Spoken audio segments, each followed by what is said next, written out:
ফুলতলি বনে ছিল নানান ধরনের পাখির বসবাস। সুন্দর সেই বনে লেগেছে বসন্তের হাওয়া।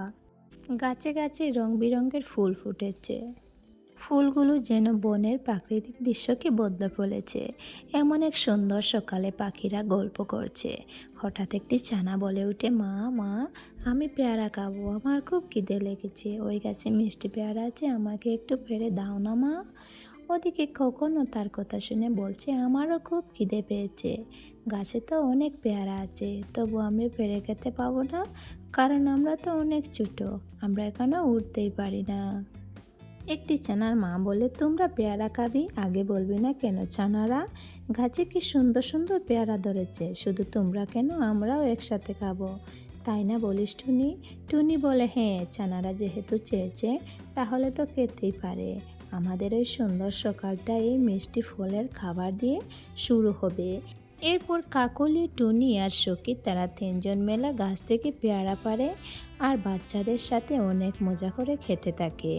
এভাবে তাদের দিনগুলো কাটতে থাকে।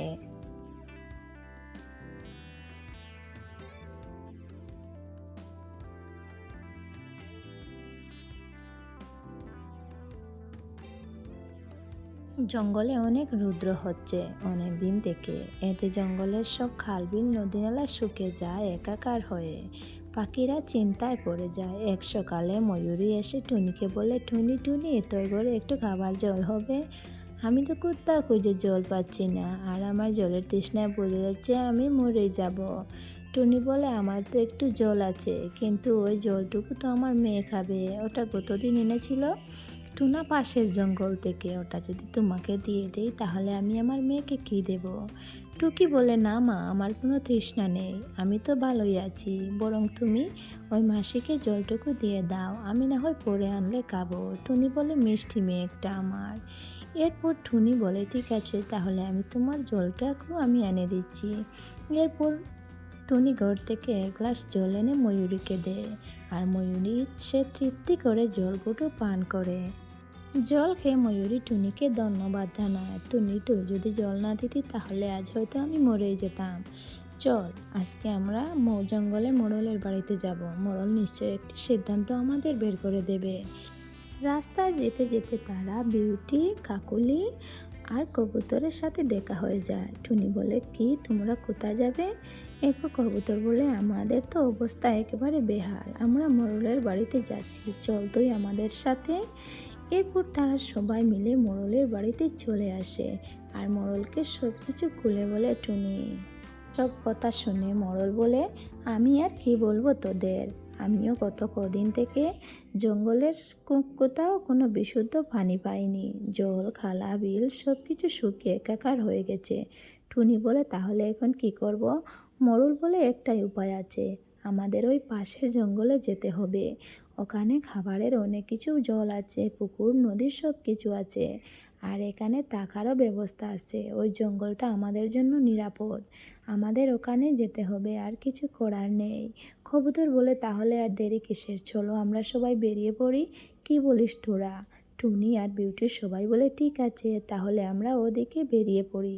যেমন ভাবনা তেমন কাজ, পাখিরা নিজের বন ছেড়ে পাশের জঙ্গলে বিশুদ্ধ জলের খুঁজে চলে যাচ্ছে। তারা সবাই এখানে বাসা বানিয়ে থাকতে শুরু করে, আর এভাবে কিছু দিন কেটে যায়।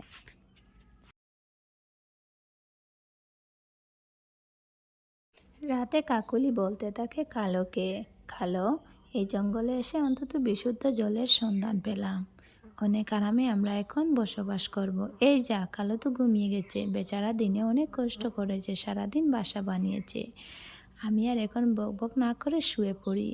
এই বলে কাকুলি ঘুমিয়ে পড়ে। আর রাত যখন গভীর হয় তখনই তার দরজায় কে যেন কড়া নাড়তে থাকে। কে কে এসেছ, কে? এই বলে কাকুলি বাইরে এসে বেরিয়ে দেখে কেউ নেই এখানে। দরজা খুলে দেখে পুরো ছাইটি ফাঁকা আছে। কাকুলি বলছে, এই যা, কেউ তো নেই এখানে, তাহলে কে ডাকলো আমাকে? কাকুলি আবার এসে শুয়ে পড়ে। ঘুম আসতেই তার আবারও কে যেন কড়া নাড়ে। কাকুলি বেরিয়ে এসে দেখে কেউ নেই। এরপর বলে, কিরে বাবা, বুটুত নাকি? কাকুলি ভয় পেয়ে এখান থেকে দৌড়ে ঘরের ভিতর চলে যায়। এই বলে কাকুলি দরজা বন্ধ করে দেয়। আর অন্যদিকে বিউটি বলছে, কে এসেছো? কে? কে? বিউটির দরজায় কে যেন কড়া নাড়ছে। বিউটি ঘুম থেকে উঠে দেখে একটি মিষ্টি মেয়ে, তাও পেতনির মতো দেখতে ছোট্ট একটি মেয়ে বলছে, মাসি আমি এসেছি। আমার খুব ভয় করছে, একা একা ভালো লাগছে না, তোমরা ঘুমাচ্ছ আর আমি বাইরে একা একা হাঁটছি, আমার সাথে এসো না, খেলা করবে? বিউটি বলে, কে তুমি? তুমি তো দেখছি পেতনি, এখান থেকে চলে যাও, ক্ষতি করো না আমাদের কিছু। বাচ্চা মেয়েটি বলে, আমি তো কারো ক্ষতি করি না, আমি সবার সাথে খেলা করি, আমি পারুলের সাথে খেলা করতে চাই মাসি, তুমি ওকে বেরিয়ে আসতে বলো না মাসি। বিউটি বলে, চলে যাও চলে যাও, তুমি এখান থেকেই, আমার ভয় করছে, আমাদের কোনো ক্ষতি করো না। বিউটির কথা শুনে বাচ্চা মেয়েটি এখান থেকে চলে যায়। এভাবে রাত ফুরিয়ে সকাল হয়ে আসে।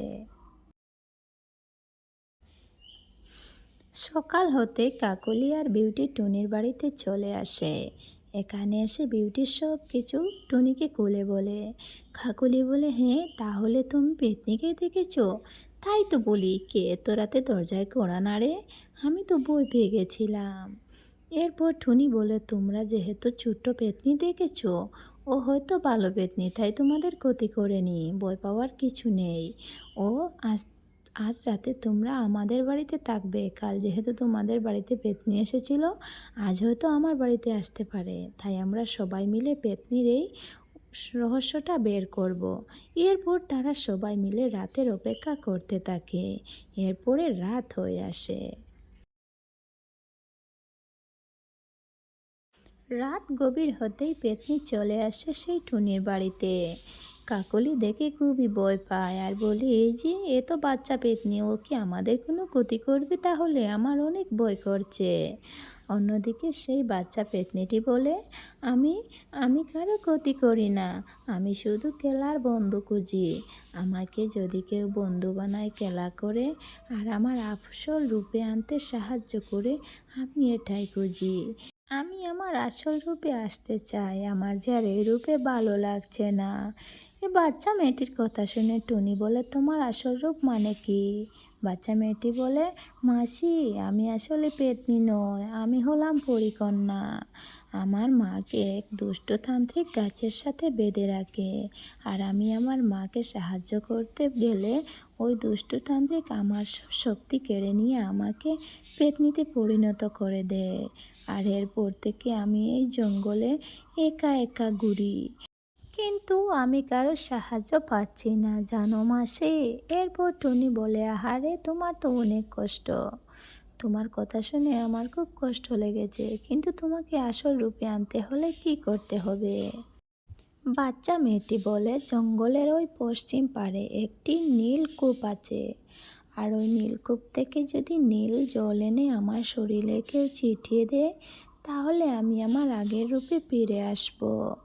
আর আমাকে এই কাজটা করতে একটি দয়ালু পাখি লাগবে।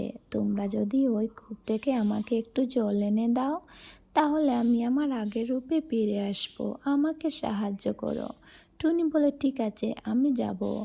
এরপর টুনি সেই জল আনার জন্য বেরিয়ে পড়ে, আর নদী থেকে জল এনে টুনি সেই পেতনির গায়ে ছিটিয়ে দেওয়ার সাথে সাথে পেতনিটি একটি পরীতে পরিণত হয়ে যায়। বাচ্চা মেয়েটি পরীকে ধন্যবাদ জানায়। পরিমাসি, আজ থেকে তোমরা এই জঙ্গলে স্বাধীনভাবে থাকতে পারবে, তোমাদের আর কেউ বিরক্ত করবে না। আর যেহেতু তোমাদের এইখানে থাকতে জল এনে অনেক দূর থেকে খেতে হয়, তাই তোমাদের সাহায্য বিপরীতে আমি তোমাদের একটি নীল পুকুর দেব, যেখান থেকে তোমরা মিঠা জল খেতে পারবে। এরপর পরীকন্যা একটি নীল পুকুরের করে দেয়, আর ওদিকে তার মায়ের কাছে এসে তান্ত্রিককে বশ্য করে তার মাকে ছুটিয়ে নিয়ে যায়। এভাবে টুনি পাখিরা মিলে অনেক সুখে দিন কাটায় সেই জঙ্গলে। আর এভাবেই আজকের গল্পটা শেষ হয়ে যায়। দেখলে তো বন্ধুরা, বিপদে অন্য সাহায্য করলে বিপরীতে আবারও সাহায্য পাওয়া যায়। তাই আমরা সবসময় বিপদে পড়া মানুষদের পাশে দাঁড়াবো আর সাহায্য করব। এরকম নতুন নতুন টুনি পাখির শিক্ষণীয় ভিডিও পেতে আমাদের চ্যানেলটি সাবস্ক্রাইব করে আমাদের পাশে থাকবেন। ধন্যবাদ ভিডিওটা দেখার জন্য। Bye bye.